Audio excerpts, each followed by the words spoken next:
안녕하세요. 코난고 김편의 오디오월드입니다. 이번 시간에는 저희 옆에 있는 이 스피커 보이시죠? 예, 이 스피커에 대해서 이야기해보는 시간 갖도록 하겠습니다. 이 스피커는 일반적으로 우리가 알고 있는 해외 메이커가 아니라 국내 오드 매종이라는 데서 기획한 스피커예요. 일단 오드 매종에 대해서는 많은 분들 아실 거예요. 국내에서 여러 가지 해외 하이엔드 스피커 수입하고 국내에 많이 보급을 했던 그런 회사고, 그 회사에서 뭐 요즘에 윈 같은 메이커 제품들 많이 또 수입 유통하고 있죠. 근데 거기에서 직접 스피커를 만든 적이 있습니다. 그 스피커가 오늘의 주인공입니다. 근데 이 스피커를 처음에 이제 기획은 오드 매종에서 하고 제작은 링돌프 오디오에서 했어요. 그렇게 협업을 해가지고 탄생한 제품입니다. 기본적으로 이 스피커의 탄생 스토리를 좀 들어보니까 요즘 현대 하이엔드에서 좀 표현하지 못하는 그런 음악적 뉘앙스, 이런 것들을 표현하려고 많이 기획을 했다고 그래요. 그렇죠. 그래서 이제 이 브랜드 이름이 앰모스피어잖아요. 맞아요. 그러니까 제작은 전량 다 덴마크 링돌프에서 제작을 하고, 그런데 이 링돌프는 저희가 이제 여러 번 리뷰를 했었잖아요. 그렇죠. 그리고 제가 지금 제 시청실에서도 그 스트리밍 앰프 그 지금 하나 쓰고 있는데, 이 피터 링돌프라는 유럽 오디오계의 진짜 선구자 거물이잖아요. 그렇죠. 그분이 이제 설립을 한 브랜드고, 또 미국 그 유명한 피아노 제작사 스타인웨이 앤 선즈랑 해갖고 스타인웨이 링돌프도 또 만들었고, 그리고 달리라는 역시 또 덴마크 스피커 제작사를 설립한 주인공이시잖아요. 그러니까 소유 정도가 아니라 설립을 했던 분이죠. 그렇죠. 그런 데서 만든 스피커니까 어떻게 보면은 스피커 제작의 정통성은 분명히 확보한 그런 스피커다, 그렇게 보시면 될 것 같습니다. 네, 맞습니다. 그러니까 피터 링돌프가 뭐 그쪽에서는 유럽 오디오계의 완전 대부고, 김혜진 말씀대로 이제 달리를 설립한 분이시기 때문에 스피커 제작의 어떤 방향이라든가 제작 쪽의 노하우가 많이 스며 있지 않을까. 그렇죠. 그런 추측을 해봅니다. 그리고 또 이 피터 링돌프 씨가 제가 한 7, 8년 전에 이제 한국에 오셨을 때 한번 인터뷰를 했어요. 저희가 그 여의도에 이제 비행장이 있던 시절에 와보고 두 번째라고 그러더라고요. 그러면서 오디오 리뷰어, 한국 오디오 리뷰어랑 인터뷰하는 건 처음이다. 또 웬만하면 잘 인터뷰를 안 하시는 분이에요. 근데 그분이 완전 노신사, 정말 멋있는 그 인상도 푸근하시고, 그랬는데 또 이 디지털 쪽, 그리고 특히 룸 음향 측정, 그렇죠. 룸 어쿠스틱 에러 커렉션. 그렇죠. 이거에 진짜 그 초창기 그 길을 열었던 분이잖아요. 그렇죠. 그런 면에서 어떤 스피커 제작부터 스피커 제작을 하면서 어떤 그 튜닝, 그다음에 측정, 이런 거에도 상당히 좀 하이엔드 기술을 그 원천 노하우를 갖고 있는 제작사, 이렇게 보셔도 될 것 같습니다. 네, 그렇습니다. 그러면은 과연 링돌프 오디오에서 제작한 이 애트모스피어 SP1 이 스피커는 어떤 모습을 하고 있을까, 좀 차근차근 알아보는 시간을 갖도록 할게요. 우선은 이 스피커 보면은 일단은 톨보이죠? 플로우 스탠딩 스피커고요. 그 다음에 유닛은 두 발을 채용을 하고 있습니다. 일단 인클로저를 보면은 인클로저가 완전 다 원목이에요. 그렇죠. 그 오크 원목이고, 보통 이제 MDF에다 무늬목만 이제 입히는 경우가 많은데, 얘는 컨셉 자체를 일단 원목 인클로저에 그리고 좀 이따 말씀드리겠지만은 이 우드혼을 달아갖고, 그러니까 어떤 메탈이나 그 어떤 MDF에서 오는 특정 주파수에서의 어떤 공진이라든지 진동, 이런 문제를 조금 벗어나려고 했던, 거기서부터 좀 출발을 했던 것 같아요. 이렇게 투웨이 방식의 플로우 스탠딩 방식이고, 이게 전 반사형이고요. 그리고 되게 재밌는 거는 전면에 이 검은색, 이게 일종의 그릴 같은 겁니다. 그래서 이게 빠져요. 그렇죠. 뺐다 꼈다 할 수 있는 그런 형태입니다. 그렇죠. 제가 이제 이걸 2018년에 그때 오드 매종에서 이제 전시회가 한번 있어갖고 한번 갔었는데, 그때 약간 핑크색 나는 그 그릴, 그러니까 그릴이죠. 어떻게 보면 또 배풀 역할도 하고, 그렇게 해서 바꾸는 그런 그 개인화 과정을 그 당시에 이미 한 7, 8년 전에 도입을 했던 게 좀 참신했던 것 같아요. 그리고 다른 클로스니까 1000그리를 씌울 수도 있고요. 아, 네. 그렇게 이제 그리고 노출을 시킬 수도 있고 네. 그래갖고 세 가지 옵션을 마련했던 게 기억에 많이 남습니다. 네. 그러면은 과연 어떤 드라이브 유닛을 채용을 했을까? 이렇게 보면은 우선은 실크돔 트위터예요. 그러니까 실크돔 트위터인데 앞쪽에 우드혼을 달았죠. 그렇죠. 예, 이게 물풀의 나무를 깎아가지고 만든 거라 그럽니다. 그렇죠. 예, 그리고 어차피 혼이니까 그 혼의 그 경사가 있잖아요. 근데 네. 가까이서 보면 그냥 웨이브 가이드 쇼트혼 수준이 아니고 네. 의외로 상당히 깊습니다. 깊고 상당히 넓죠. 이 면적도. 그렇죠. 예. 그러니까 두 가지 면을 한번 짚어볼 수가 있는데요. 이 경사가 깊다, 즉 안으로 좀 더 파고 들어갔다. 이거는 그만큼 네. 그 고효율, 예. 감도를 높이기 위한 설계잖아요. 그러니까 예. 혼의 도움을 받겠다 이거니까요. 네. 그러면서 이 직경을 거의 밑에 있는 이 8인치 우퍼 수준으로 키웠다는 거는 네. 그만큼 트위터 고역과 중저역의 어떤 그 이음매, 예. 그 밸런스를 최대한 맞추려고 노력을 한 거다. 그러니까 네. 방사 패턴을 최대한 비슷하게 하려는 그런 의도 때문에 보통 이제 혼 크기를 예. 밑에 있는 우퍼랑 비슷한 사이즈로 좀 키우잖아요. 네. 그렇죠. 그런 면에서 그 두 가지 포인트를 좀 짚어서 좀 예. 보시면 될 것 같습니다. 네, 그 다음으로 이제 우퍼 쪽을 보면은 요즘에 흔히 보기 힘든 약간 그런 진동판을 가지고 있습니다. 근데 이게 파피루스와 페이퍼를 같이 섞어서 만든 우퍼인데요. 그러니까 파피루스는 이제 원래 이렇게 약간 갈대 같은 어떤 식물, 그거를 압착해서 만든 건데 거기다 이제 종이를 같이 섞어서 진동판을 만든 것 같아요. 가까이서 보면 약간 그 갈대 같은 게 이렇게 보여요, 사실. 그렇죠. 예. 그러니까 이 달리에도 그런 유닛이 상당히 많잖아요. 그렇죠. 포칼에서도 그런 천연 네. 나무 펄프로 만든 뭐 그걸로도 유명하고. 네. 그리고 JBL 같은 경우는 전통적으로 셀룰로스 펄프도 그렇죠. 쓰고 그래서 막 이제 시대가 바뀌어갖고서 뭐 좀 더 뭐 폴리프로필렌이나 뭐 예. 알루미늄 뭐 이런 걸 써도 이 처음에 나왔던 어떤 펄프, 페이퍼 이쪽이 내는 어떤 그 사각사각 진짜 디테일이 살아있는 그렇죠. 그 음의 촉감은 정말 어떻게 벗어날 수가 없는 것 같아요. 네. 그래서 보면은 저 추측이지만 달리 쪽 달리선 유닛을 직접 생산하잖아요. 예. 딴 데서 이렇게 사가지고 뭐 특수해서 쓰는 게 아니라 아무래도 피터 링돌프가 예전에 덴마크 달리를 설립하신 분이니까 그쪽 공정에서 특주해가지고 그쪽 공정에서 이제 제작해서 나오지 않았을까. 예, 그렇게 생각이 듭니다. 예, 그리고 이제 이 밑으로 가면은 포트, 이게 저건 반사형인데 포트가 전면 포트 방식이고 맨 하단 쪽에 꽤 큰 포트가 마련돼 있어요. 그렇죠. 예. 그러니까 이렇게 직경이 큰 포트가 앞에 있고 예. 그리고 이 미드우퍼와 상당히 거리를 많이 뒀죠. 떨어뜨린 상태에서 있잖아요. 그러니까 한 두 가지 정도 추측을 해볼 수가 있는데 그만큼 이 포트를 낸다는 거는 이 미드우퍼가 낼 수 있는 저음보다 좀이라도 더 낮은 저음을 내기 위해서 그렇죠. 그렇게 하잖아요. 그러니까 직경을 키우고 그리고 그 포트 길이를 최대한 확보를 하기 위해서 이 밑에다 놨다. 그리고 전면에 놨으니까 뒷벽과 뭐 어떤 구애받지 않고 딱 붙여서 할 수도 있고 그런 여러 가지를 고려해서 전면에 정말 손에 꼽을 만큼 큰 포트를 단 것 같습니다. 네. 그리고 이제 뒤쪽에 보면은 싱글 와이어링만 지원을 하고요. 기본적으로 밑에 두 가지 종류의 스파이크를 제공을 합니다. 그리고 전반적으로 스펙 자체는 저역한이 35Hz죠. 예, 그리고 고역은 20kHz. 예, 그렇게까지 가청 대역 안에서 이 플로어 스탠딩 치고는 뭐 어느 정도 넉넉한 그런 대역폭을 보이고 있고요. 그 다음에 공식 미던스는 8옴. 예.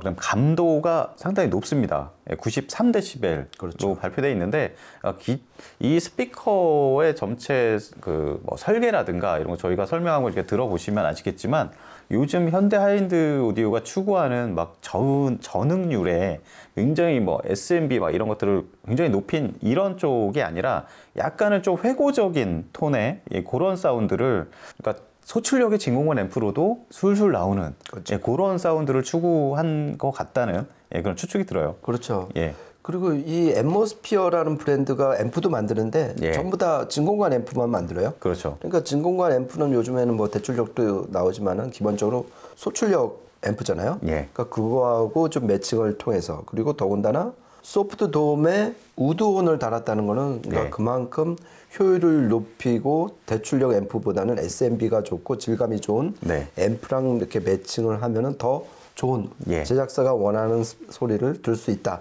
그런 메시지인 것 같습니다. 네.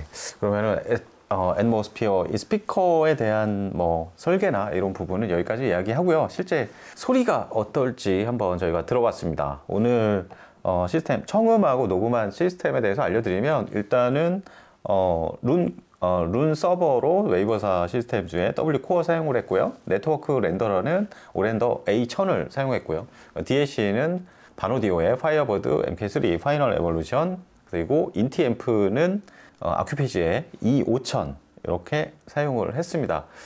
감도가 상당히 높기 때문에 아주 뭐 고출력에 뭐 이런 거는 필요까지는 없어요. 예. 하지만 이번에는 좀 텐션을 높여서 아쿠페이지에 인티앰프 좀 약간 출력이 어느 정도 되는 앰프로 물려서 테스트를 해봤습니다. 세 곡 녹음을 했는데요. 이어서 한번 들어보시죠.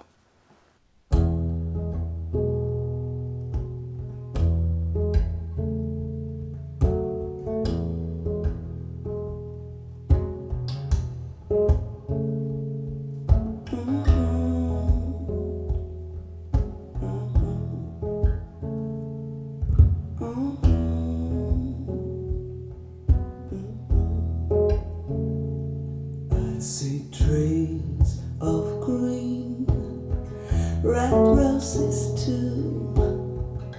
I see them bloom for me and you, and I think to myself,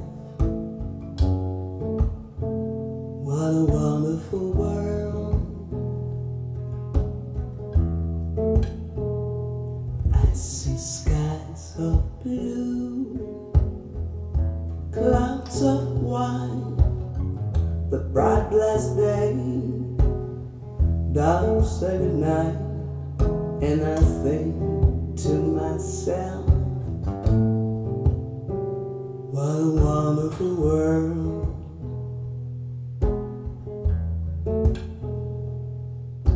The colors of the rainbow.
네, 세 곡 이어서 들어보셨는데요.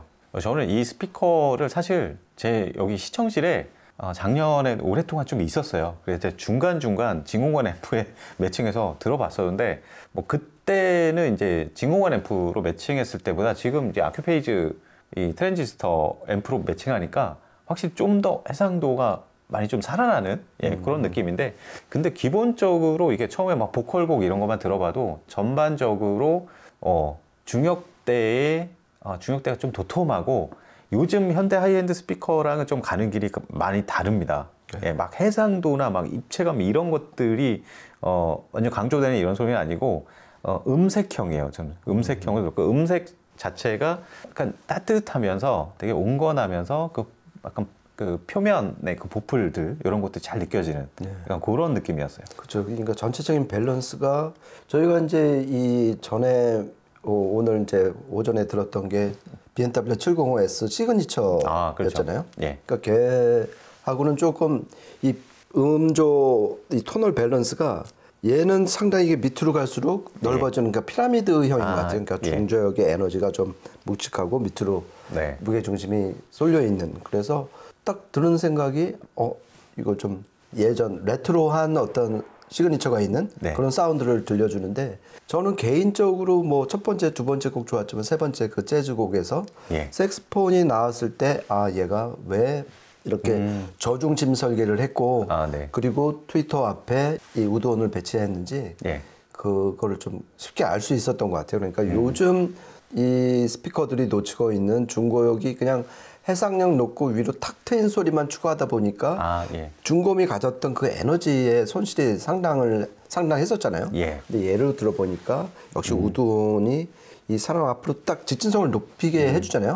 음을 모아서 그럼으로써 어떤 주변 환경 영향도 덜 받고 그래서 이 색스폰의 그 에너지가 제 몸으로 확 다가오는 그 쾌감이 정말 대단했던 것 같아요. 네, 저는 김편님 말씀에 전적으로 동의하고, 두 번째 곡에서 이렇게 들어보면은 사실 이 녹음, 그러니까 우리가 듣는 막 최신 녹음의 막 클래시컬 이런 음악들을 요즘 하이엔드 막 하이파이 스피커로 들으면 굉장히 현란하고 막 깨끗하고 그러잖아요. 근데 사실 아까 김편님이랑도 들으면서 얘기했지만 사실 현장에서 가면은 그런 소리는 아니거든요, 사실. 그렇죠. 예, 오히려 이제 포스트 프로덕션을 거치면서 굉장히 다듬어져서 깨끗하게 나오는 그런 소리인데, 오히려 이 스피커로 막 들어보면은 이게 몇백 년 된 빈티지 바이올린의 그 촉감이 원래 이런 게 아닐까.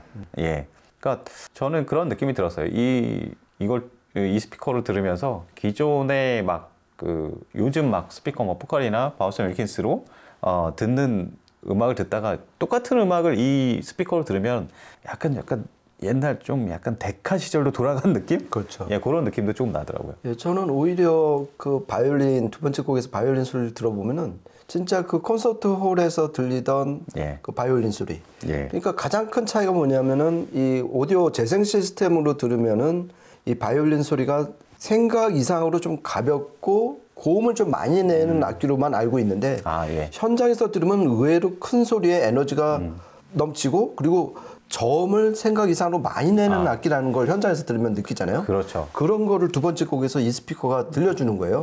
그러면서 여러 가지 생각을 해보면 역시 93데시벨이라는 그 효율이 일단 첫 번째인 것 같고, 그 다음에 아까 말씀드린 우드혼이 이 특히 중고음 악기의 원래 잃어버렸던 에너지를 좀 다시 회복시켜 준 게 아닌가. 그 음악을 들으면서 여러 가지 좀 생각이 들었어요. 네, 저는 자꾸 이제 우드혼 말씀하시니까 예전에 그 DC10 오디오라는 데서 만든 좀 베를린 스피커 이런 걸 들으면서 그때 우드혼의 매력이 정말 있구나. 근데 이 스피커 들으면서 그때 기억이 좀 떠올랐습니다. 그렇죠. 그 스피커는 그 나팔이 앞으로 돌출이 돼 있던 스피커였죠. 그렇죠. 이 스피커랑은 사실 설계나 이런 것들은 완전히 다른 스피커긴 한데, 그러니까 우드혼을 채용했다는 것만으로 비슷한 유사한 약간 느낌. 그런 토너 밸런스 이런 것들을 좀 느낄 수가 있었어요. 그렇죠. 그리고 그 에너지 얘기가 나와서 말씀드리는데, 얘가 좀 생긴 거는 빈티지고 우드온에 뭐 전부 뭐 소프트 돔에 그다음에 파피러스 페이퍼 우퍼를 썼는데 트위터 마그넷을 네오듀뮴을 썼어요. 보통 이러면 이제 페라이트 아니면은 그 음색, 질감을 위해서 예. 뭐 알리코나 그렇죠. 페라이트 뭐 이렇게 쓰는데 이게 잘 아시겠지만 자석이 센 지구상의 현존 가장 자석이 센 자석이 그렇죠. 이 네오디뒴이잖아요. 그러니까 이거 역시 에너지 확보를 위해서 예. 지금 트위터에도 그렇게 좀 강력한 자석을 쓰지 않았나 네. 그런 생각을 해보게 됐습니다. 네, 이렇게 해서 오늘 애트모스피어 SP1 스피커에 대해서 알아보는 시간을 가졌는데요. 사실 현대 하이엔드 하이파이 스피커의 정말 모던하고 고해상도의 입체적인 막 이런 사운드 좋아하시는 분도 계시지만 저희처럼 조금씩 이제 나이를 먹어가면서 약간 회고적인 좀 더 포근하고 해상도가 아주 높은 것보다는 해상도는 조금 떨어져도 이런 음색적인 부분에서 매력이 있는 이런 스피커를 굉장히 또 찾게 돼요.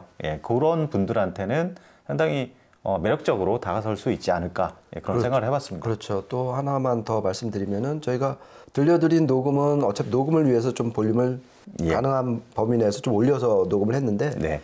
이 93dB이나 되니까 일반 청취 환경에서는 저음량으로 들려도 그렇죠. 그러니까 볼륨 앰프 볼륨을 그렇게 높이지 않아도 예. 원래 듣고자 하는 음량이 나온다는 얘기잖아요. 그렇죠. 93dB이나 되니까요. 예. 그러면은 그 입장에서 보면은 스피커 입장에서는 덜 움직여도 똑같은 음량을 낼 수 있으니까 네. 그만큼 정확한 음을 낼 수 있다는 거잖아요. 네. 그러니까 꼭 혼을 달았고 93dB 고감도 스피커라고 해서 그냥 그 정에 호소하고 뭐 질감에만 호소하고 이런 게 아니다. 네, 오히려 과학적으로 좀 더 그렇죠. 정확한 음을 그 왜곡 없는 음을 낼 수가 있는 어떻게 보면 그 네. 반대 이미지도 있다. 예. 그 말씀은 꼭 드리고 싶습니다. 네. 네, 오늘 이렇게 해서 애트모스피어 SP1 스피커에 대해서 리뷰해보는 시간을 가졌습니다. 저희가 준비한 시간은 여기까지고요. 다음에 또 재밌는 이야기로 찾아뵙도록 하겠습니다. 지금까지 코난과 김편의 오디오 월드였습니다. 감사합니다. 고맙습니다.